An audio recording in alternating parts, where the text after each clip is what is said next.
I got a question today from one of my Hebrew students asking me to explain the difference between the Hebrew consonants and Hebrew vowels. How do they work together? There are a variety of Hebrew letters or consonants with a variety of sounds. 22.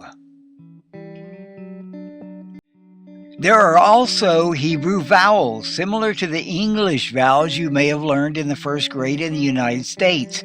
A, E, I, O, and U. A, E, I, O, U.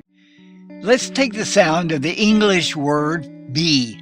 Now we're talking about the sound, not the spelling. In Hebrew, you begin with the sound of the consonant, the bet, which has the b sound as in boy. And in this example, we'll use the vowel with the E sound. And when you combine these two sounds, you get the b and the E, be.